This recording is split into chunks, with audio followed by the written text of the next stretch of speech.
Get your SISM training from Thor Peterson. In this lecture, we're going to talk about our BIA, Business Impact Analysis. This is a big topic and it is very important for our BCP. And as with everything else, it ties directly back to the CIA triad and risk identification and analysis. Which systems are critical and which are not? Which functions can we continue to operate as a business if they're down for a certain amount of time? And which can we not have down at all? We use the numbers that senior management understands, and this is where we ask them, how long can this e-commerce server be down? The default answer from senior management is never ever. We need it up 24/7. This is mission critical. You then tell them, sure, we can do that. That is going to cost us $40 million because we need to build a disaster recovery site. We're going to need true redundancy and another identical data center. That will ensure that all the systems are up all the time. At that point, they're probably going to say, well, maybe half an hour is okay. And this is where the tiers we talked about earlier come in.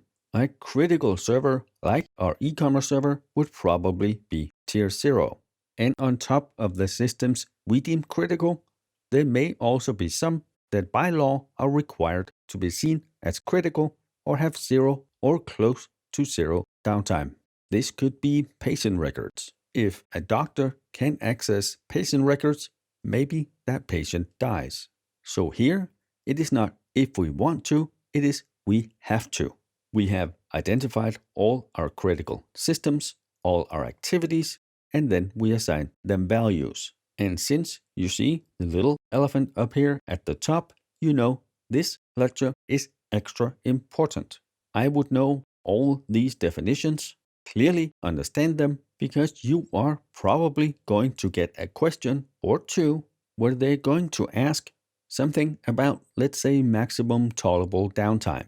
And by now, you know the questions are not going to be definition questions, they're going to be scenarios.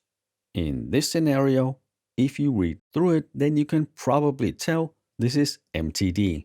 Then in the answer options, you should look for something where either the answer is something that looks like MTD, or maybe it is RTO and WRT. And now that I've thrown all those nice abbreviations out there, let's look at what they really mean. And we're going to do the definitions first, and then on the next slide, I will have a graph showing you what it actually means, because it can help visualize how we use these and how they work together. RPO, Recovery Point Objective, is the amount of data that we are okay with not being able to recover. If a system crashes now and we have to restore it, how much data is it acceptable for us to lose? If, for instance, we have chosen to have backups of our systems once a week, then by having that, we have also accepted that we can have up to a full week of data loss, and we are okay with that. If not, well, then we need to change our backup cycle. If it is the critical patient data system we talked about earlier, well, then the acceptable loss of data is 0. Then we need to have the true redundant data center where both sites have complete copies of everything. If one site goes away, the second site will have enough resources to assume the full production load. That means enough network, enough compute, enough memory, enough everything. And if it is truly mission critical, we would probably have multiple servers in both data centers.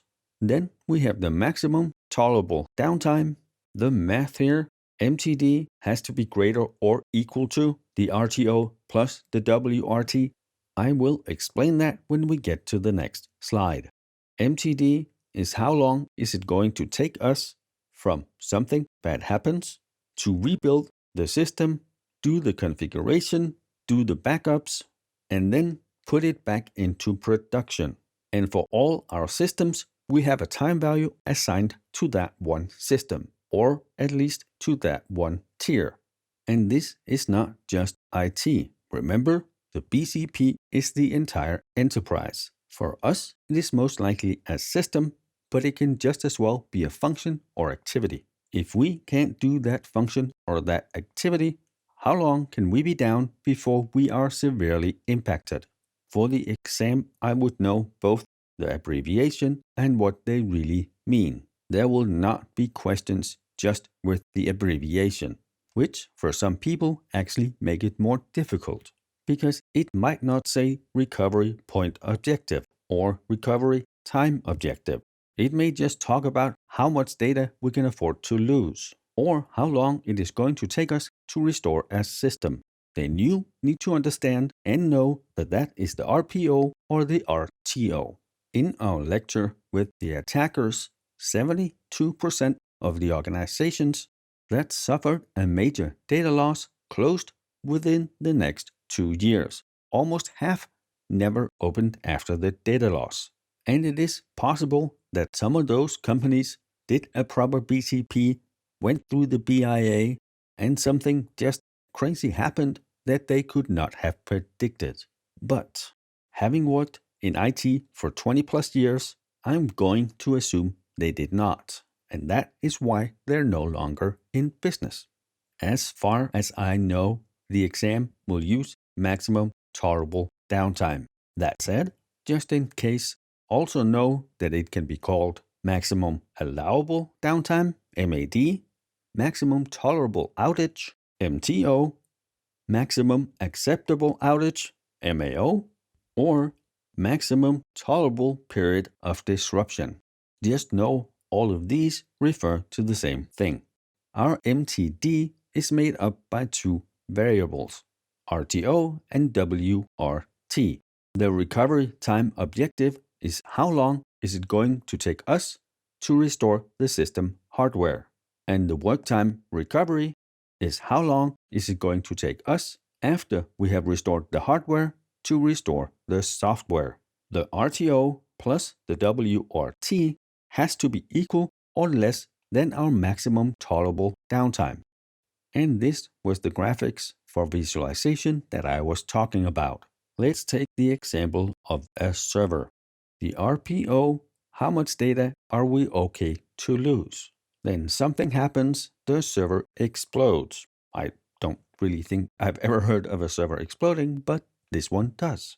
And in this example, our maximum tolerable downtime is 3 hours. To get a new server ready, the hardware is going to take us 2 hours. And to configure and install all the software, that is going to take us 2 hours as well. We are now at 4 hours. We're past the MTD. We need to do something different. Remember, they have to be equal to or less.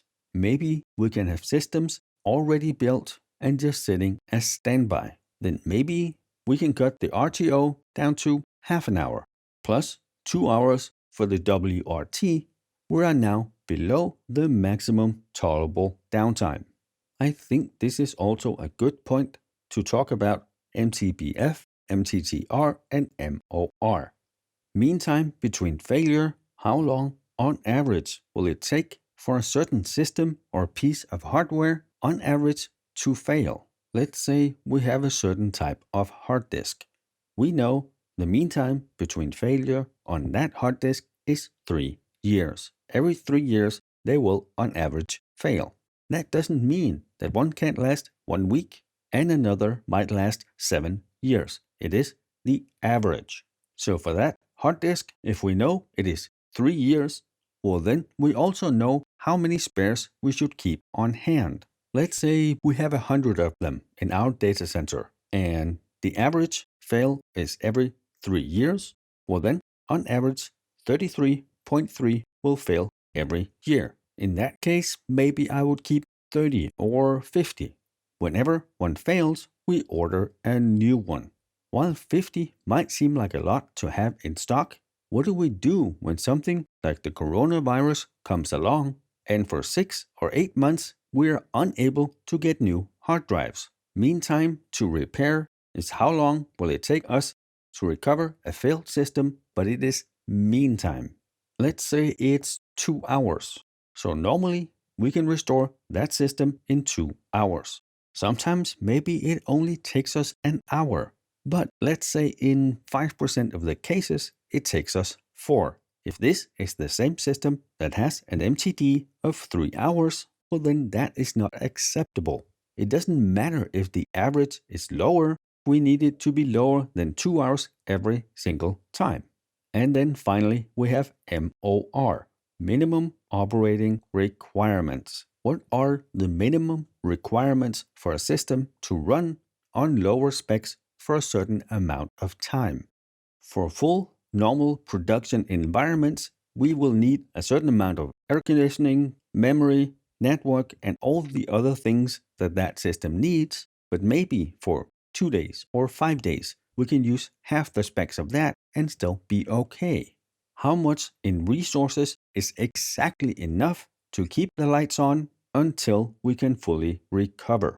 This could be something we would use at a disaster recovery site. Let's say this system needs at maximum operating capacity 256 gigs of memory, but maybe for a couple of days while we're recovering the main system, we can be okay with another system that has 64. So here we go in and find out what is the absolute minimum that we need to continue operations while we recover. Since this is a lot of information and it is important to know it all and understand it, let's summarize. RPO. How much data are we okay to lose? RTO. How much time does it take us to get the system back online?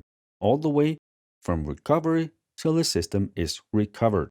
WRT. Work recovery time. How long does it take us to get all the software and the system ready for reinsertion into production? RTO and WRT has to be smaller or equal to a maximum tolerable downtime. Mean time between failure, it sort of makes sense. What's the mean time between it failing?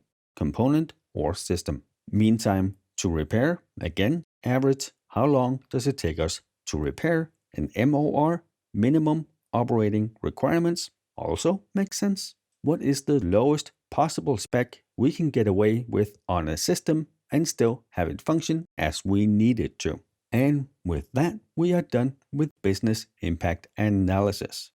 If you liked the video, please leave a thumbs up and remember to subscribe to the channel. To get my courses and the free study materials, click on Learn More. Thank you, and I will see you in the next video.